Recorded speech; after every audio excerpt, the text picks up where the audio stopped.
Hey everyone, and thank you for tuning in to my SoundPaint podcast. SoundPaint was a concept I created about 10 years ago with the goal to be rooted in a safe community for musicians seeking music education from an angle of just wanting to explore and enjoy music and sound and grow together in their skill and ability. I also feel very strongly about the connection between art and music.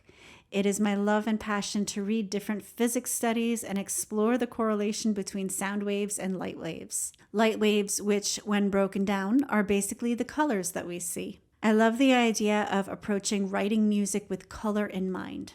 That is a huge source of my inspiration when I play. With that in mind, I think you get the reason why I call this project SoundPaint. As we go along, I'll be describing what I'm doing as much as possible for everyone listening in without the video. If you are interested in seeing what I'm doing, as well as listening, you can catch me on YouTube. The link for this episode will be listed below. Or if you yourself are interested in learning music and want to check out any of my music courses online, you can find my website at www.soundpaintacademy.com. I'm always adding new courses, and I'm always open to hearing new ideas for courses that you might like to try out. For those of you who are listening in and not watching on YouTube, I will be describing what I'm doing as much as possible. If you want to watch it on YouTube, I would encourage you to click the link below and follow me. I put these out every Saturday, and from what I hear, people enjoy it. I don't know, maybe it's for you. Maybe. But for those of you who are just listening, I will be describing what I'm doing as much as possible. Today, I am working back in Ableton Live 11. We're back home again. And for today, I decided to get away from the oscillator and the waves, and I just want to make something. I just want to make something with you guys. And I have something exciting that I want to do next week, but I need to do a little bit more research and a little bit more preparation. And I didn't have time today to do all that. So I was just feeling like playing music and sharing it with you guys. So we're going to go back to the basics. And that's my lame way of saying I'm going to pick out a bass. So I already kind of picked this one. I love this bass. It's kind of like it's a bit of a Moog sound. But it's like Arturia's version. And I don't know, I like it. And for those of you that were listening last week and you heard about my debacle with the plugin that I bought, and then it wouldn't work, I can show you right now. It's right here. It's Bassline hybrids, but when I click it, it's not gonna. I get it. I get this. I'm still going back and forth with Arturia to fix that for me, but we'll see. Stay tuned. But anyways, Bassline. I'm gonna make a Bassline.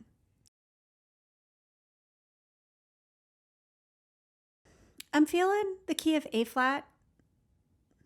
A flat major or minor? I like minor. This is actually my favorite key. I don't know why.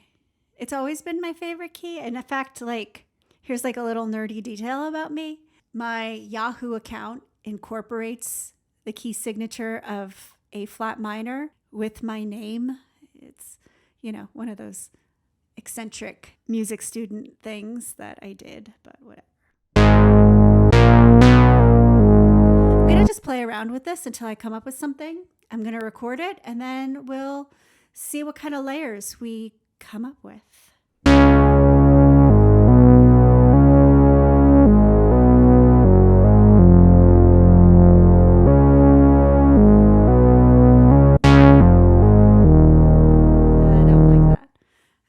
It's like going major. It's not my thing.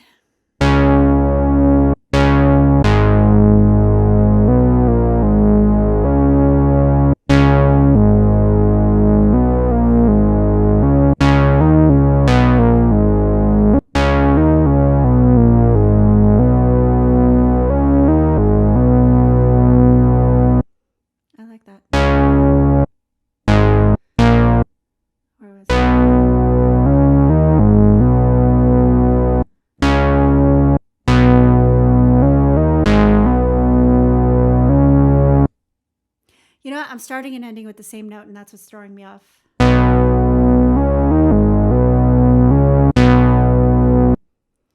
Okay, so I think I have an idea. I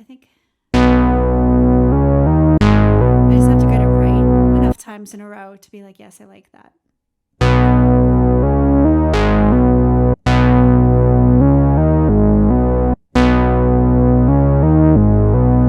So that note, that one that you keep hearing twice, that's the one that's throwing me because I don't want to play it twice. Like I'm not feeling it.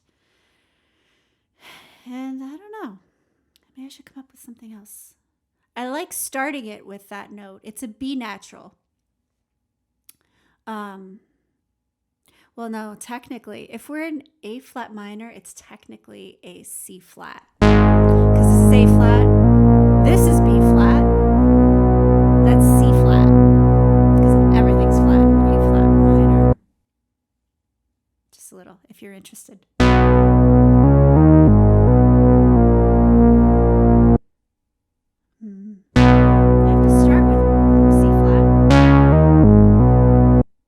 Do. I'm gonna, because I like starting and ending with C flat, but I'm gonna add an extra note between the phrase before it repeats, or I think I'll add an extra measure. That's what I'll do.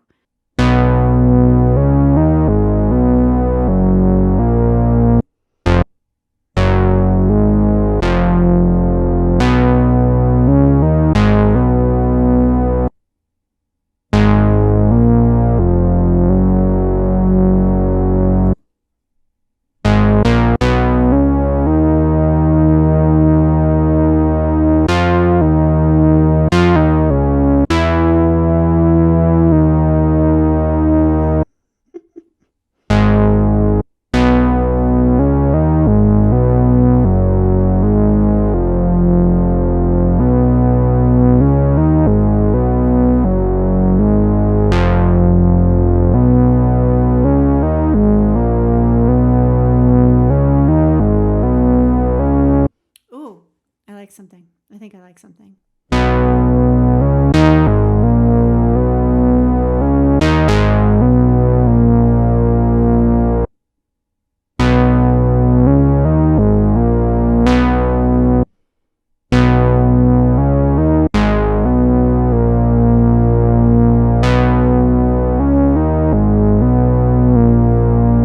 Yeah. So I'm going down to the B flat after that. I do like that.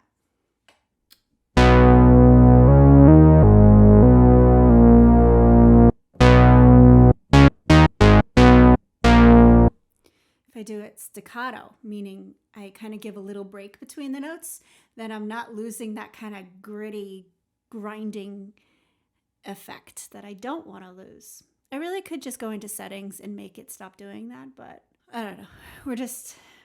We're going fast here.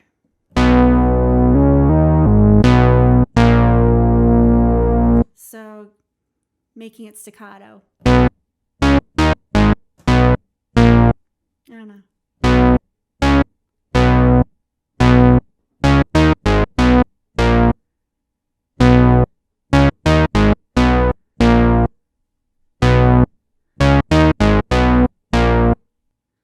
Do I like it? I don't know.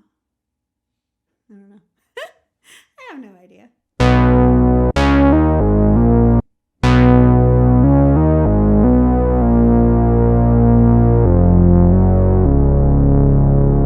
Ooh, I think I like that. It's a little bit toccata and fugue in D minor.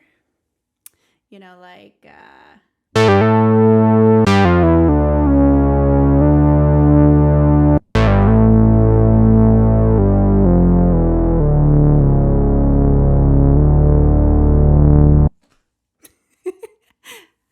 I'm not playing that though. I'm making something new. Stop influencing me, Bach.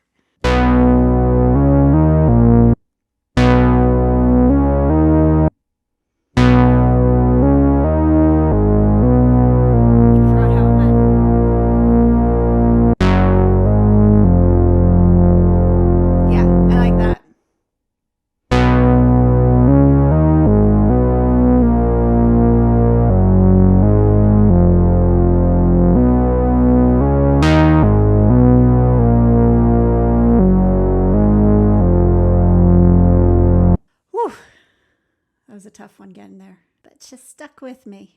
Thank you. All right, I am going to record this.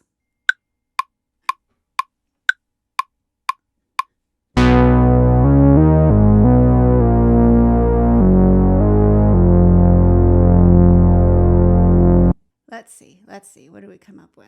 Ooh, I'm gonna shorten that up just a bit. We have 4 measures.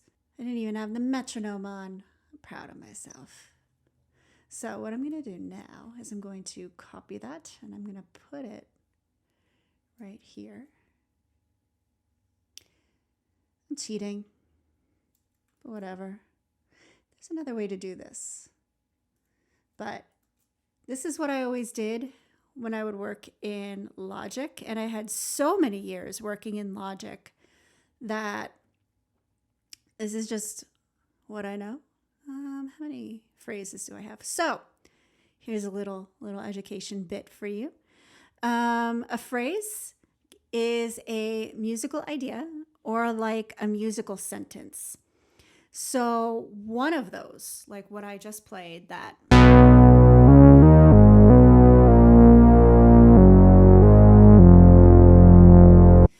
a musical idea or a musical phrase. So that takes up the expanse of 4 measures, which is typical for a phrase. But it's normally in even numbers, but it can be anything really. I mean, I'm not one for putting rules. This isn't like, the classical era, which there were lots of rules in the classical era. Not so much the Romantic era. They started breaking the rules around then, but okay, let's hear this.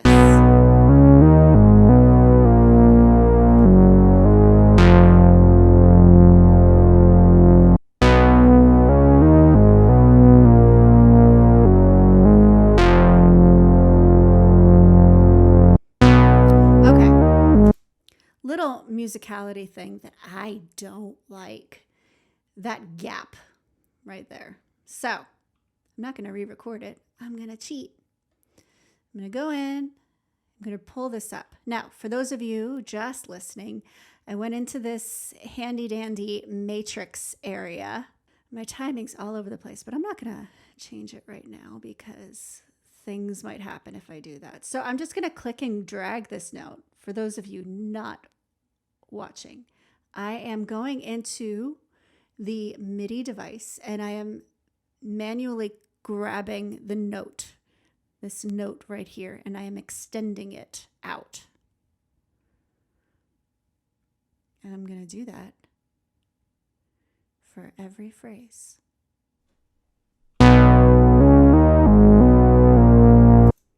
Okay, so these are MIDI notes. I know we talk a lot about MIDI and about how it's a musical instrument digital interface. Say that like just once. It's hard, honestly.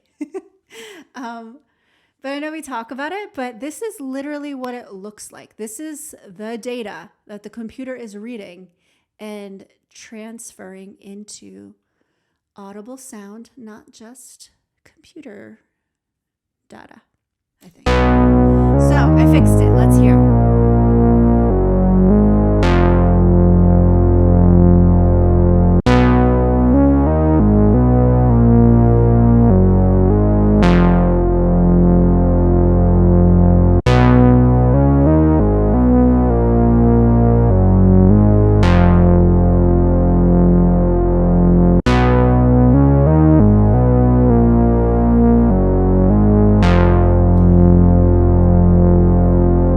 Cool. All right. I mean, it's not fantastic, but that would take hours. And it's Saturday. You got places to be. Or maybe it's Sunday, and by the time you're listening to this, whatever. All right. So I'm going to switch tracks now. I'm going to arm this track, and I'm going to pick out a different sound. Now, what I want to do is I want to contrast it. So I have this gritty kind of Moog bass. What do I want to do to contrast that? Now, one thing that I will also say is you only heard it 4 times, But it was enough to probably by the end be like, all right, I get it. So this is where contrast can really catch your ear and make something interesting. So it's a really low sound. So I want to find something that's a higher sound. Maybe something like a bell. Ringleader, what's that? Now, I hearted all my favorite ones in here, but I never remember them all by name. Let's see.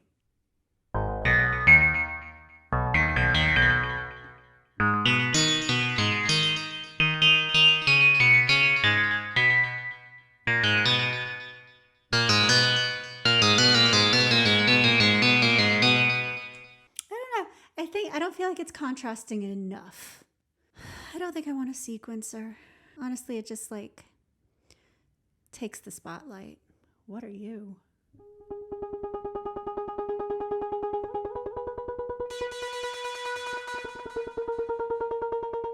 I know I said I didn't want a sequencer.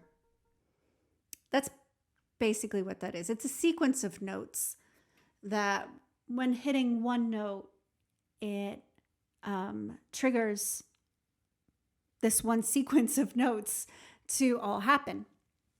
So that's what I have here. But I like it. I think it's subtle, but it has enough like intrigue. It's intriguing. All right. So I'm just going to play over this. What am I doing?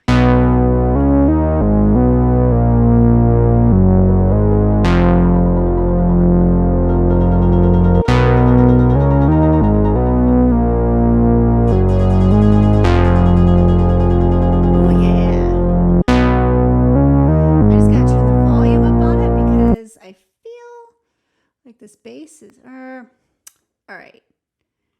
In fairness, I have this turned up really loud, but I want you to hear it. Basses should always be in the front of the mix, in my professional, very biased opinion.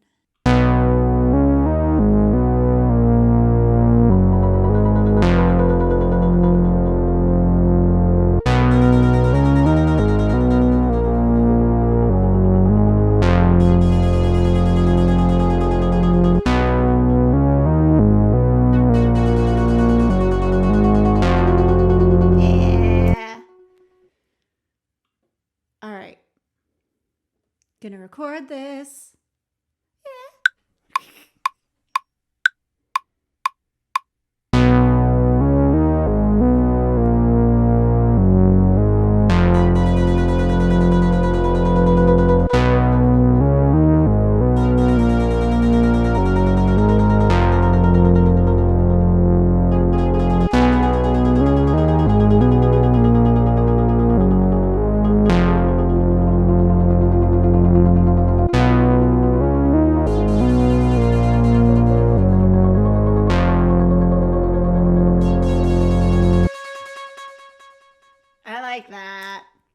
I think I like it. Cool. Okay, so the timing, it was like, the nature of this particular instrument is it takes so long to respond. And when we were talking about oscillators and stuff like that, I know I didn't go too much into the envelope, but if you can imagine, like I've drawn it before. I'm not going to draw it again. But if you can imagine this envelope and you're looking at it and it's a sound that is initiated here, comes to its full, almost like its full saturation in the middle, and then it decays and dies off. So when you initially hit the key, that's called attack. And as the sound dies off, that's called the decay. So that's really all I want you to really focus on when I hit this sound, and I want you to listen to it and pay attention to the attack right when you like hear it for the first time. I'm going to actually angle my keyboard down because I want you to see when I'm actually hitting the note, because you're going to see me hit the note, but then you're going to hear it a moment later because the attack is so drawn out. Here.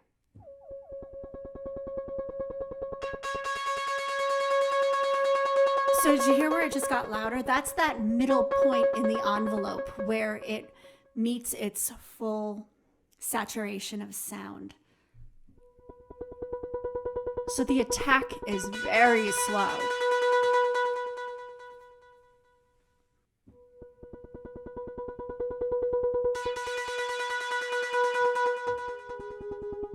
So I'm kind of at the mercy of how long it takes to hit its midpoint. Because it's so interesting. I want you to hear like the full gamut of what it's doing.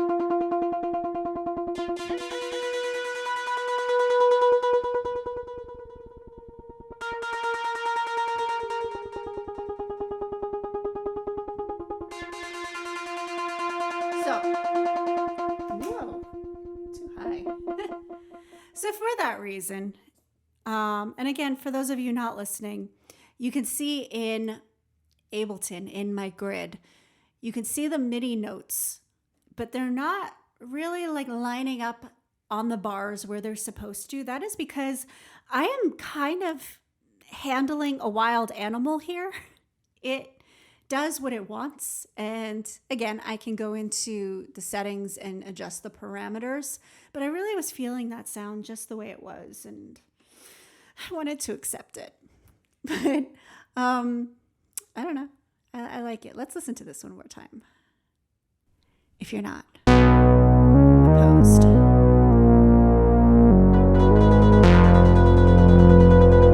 So listen, you can like really appreciate the point where that sound is really coming to fruition as opposed to where it's initiated.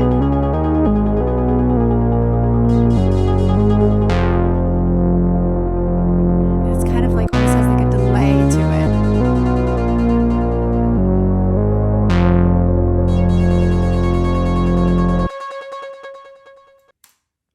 So there's actually a lot more just going on in that other than it just being a sequencer. Like that has like kind of a delay where it's basically taking the initial note and it's also kind of creating like a carbon copy of it. There's actually a guitar pedal called a carbon copy. I have one right there, but means nothing. So it's a lot more than just, it's doing some panning where if you're listening to it, well, I can hear it in my headphones. It's kind of sweeping back and forth. And that's really cool. That's pretty interesting.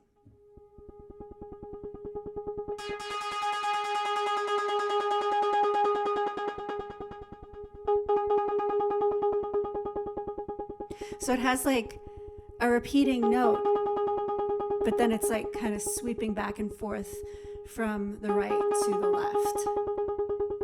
It's a pretty cool effect. All right, well, anyways, I hope you enjoyed that. And I hope you have a wonderful rest of your weekend. Give me feedback.